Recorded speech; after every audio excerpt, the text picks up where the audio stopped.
Kejari Kabupaten Ogan Ilir Sumsel resmi umumkan 3 tersangka kasus korupsi dana hibah Bawaslu OI. Hari ini, Kejaksaan Negeri Kejari Ogan Ilir resmi menetapkan ketiga tersangka kasus korupsi dana hibah Badan Pengawas Pemilu, Bawaslu, Ogan Ilir OI, dalam penyelenggaraan Pilkada tahun 2020 dengan kerugian negara hingga 7 miliar rupiah lebih. Pengumuman ketiga tersangka tersebut disampaikan langsung oleh Kepala Kejari OI, Nur Surya didampingi Kasih Intel Kejari OI Aryo Afrianto Gopar dalam press release yang digelarnya pagi tadi, Kamis 3/11. Adapun identitas ketiga tersangka tersebut yakni Aceng Sudrajat dan Herman Fikri. Keduanya selaku Koordinator Sekretariat atau PPK Bawaslu Ogan Ilir.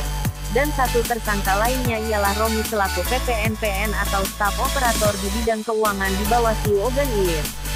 Dijelaskan Nur Surya, bahwa berdasarkan hasil penyidikan oleh tim penyidik dan laporan hasil audit Badan Pengawasan Keuangan dan Pembangunan, BPKP Perwakilan Provinsi Sumatera Selatan nomor LHPR-354 PW tanggal 7 Mei tahun 2022 tanggal 15 Agustus tahun 2022.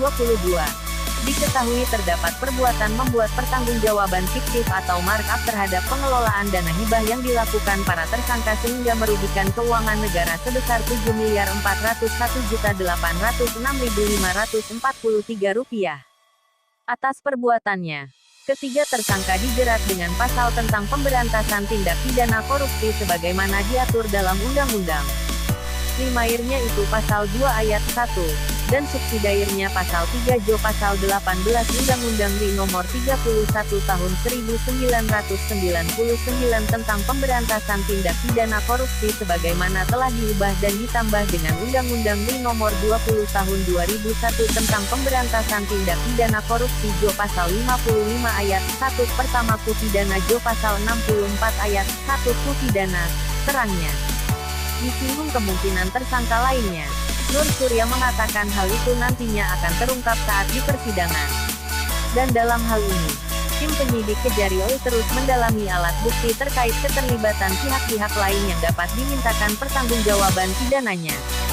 Maka dari itu setelah penetapan 3 tersangka ini, penyidik akan segera melakukan tindakan hukum lainnya, seperti penggeledahan, penyitaan aset-aset yang diduga kuat diperoleh dari hasil tindak pidana korupsi ini, tutup dia.